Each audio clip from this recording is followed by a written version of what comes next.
La FRCA, le syndicat du sucre de La Réunion et Groupama vous présentent Terre d'ici.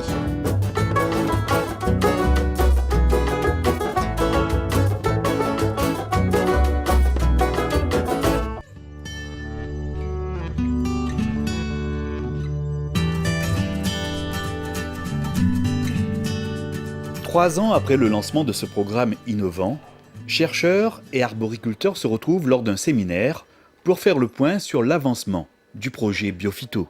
Biophyto Mangue, c'est un projet qui est mené par plusieurs organismes de l'État et régionaux, de manière à diminuer, voire à réduire complètement l'utilisation d'insecticides dans les champs de manguiers.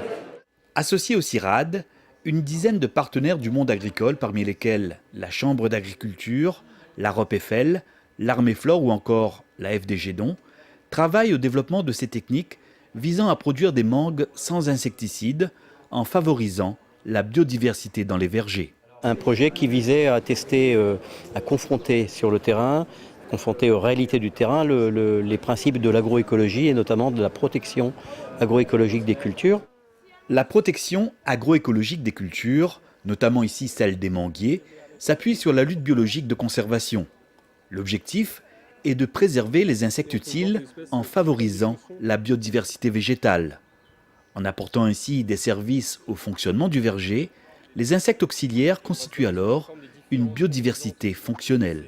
C'est-à-dire l'impact positif de pratiques agroécologiques où on supprime les traitements insecticides, où l'on insère des couvertures végétales permanentes au sol, par exemple, sur les insectes utiles. Pour caricaturer, les insectes utiles qui peuvent être des prédateurs qui mangent par exemple des ravageurs, des parasitoïdes, des parasites qui vivent aux dépens de ravageurs ou des pollinisateurs qui simplement participent à la production. En présentant à cette occasion les résultats de leurs travaux de recherche, les participants à ce séminaire ont bien montré toute l'importance de préserver et de développer la biodiversité dans les systèmes agricoles. Tant qu'on utilisera des pesticides, on aura du mal à voir la biodiversité et de savoir laquelle il faut protéger. Je dirais que le principal enseignement, c'est qu'il n'y a pas une solution toute faite pour tous les systèmes qui existent dans ce monde et en particulier, même au sein de la Réunion. Je pense que chaque agriculteur a son système et ses cultures et son microclimat qui font que la biodiversité est différente.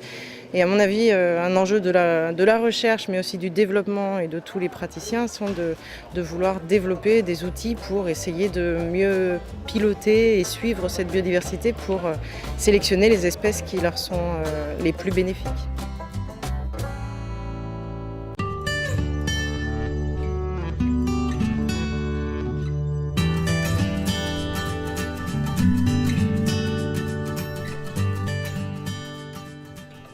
Après les diverses présentations des résultats de recherche en salle, place à la pratique sur le terrain avec des visites de vergers.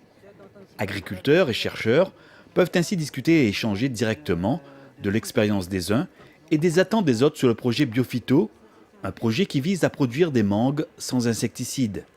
Ici, par exemple, ils assistent à la présentation d'un nouveau type de piège destiné à lutter contre la mouche des fruits. Donc les mouches sont attirées donc, au niveau des trous qui sont fixés donc, aux extrémités. Donc ensuite il y a l'attractif, donc à l'intérieur sexuel. Donc les mouches quand elles sont emprisonnées, donc elles sont attirées ensuite donc, par la lumière donc, qui est au-dessus du couvercle. Et donc comme sur le couvercle il y a un insecticide sous forme de gel, de la deltamétrine. Donc au contact les insectes donc, meurent et restent dans le bas du cône. Ce dispositif de lutte sélective est opérationnel pendant 4 mois, assurant ainsi une protection du verger jusqu'à la récolte des fruits. Pour plus d'efficacité encore, ces pièges à mouches doivent être installés à une densité de 80 par hectare. Une solution intéressante pour les producteurs de mangue. Oui, ça paraît intéressant. Déjà, ça permet de faire moins de traitements chimiques, donc moins d'intervention, diminution des coûts de production. Ça paraît intéressant. Mais après, il faut le vérifier à la prochaine saison s'il n'y a pas de cyclone. C'est vrai que nous, depuis ces dernières années, on a beaucoup d'attaques de mouches. Et c'est ma bête noire quoi, de la production, c'est le plus important, il faut surveiller énormément. Donc l'année dernière, j'ai testé les pièges. Je suis satisfaite, mais avec le cyclone qui est arrivé au mois de janvier, on ne peut pas dire si l'efficacité est à 100%. Il faut le tester à nouveau cette année. Juste à côté, un atelier d'identification permet aux arboriculteurs de reconnaître les insectes utiles des nuisibles, comme ici par exemple cette micro-guêpe.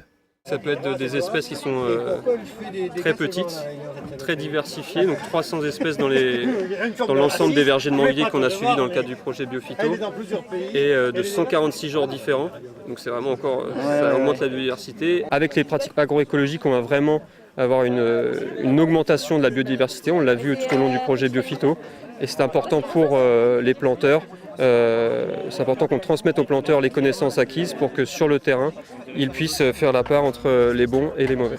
Ça permet aux agriculteurs d'être formés, de reconnaître la punaise, mais aussi à nous de savoir le ressenti et les difficultés qu'ils ont à reconnaître ces insectes-là.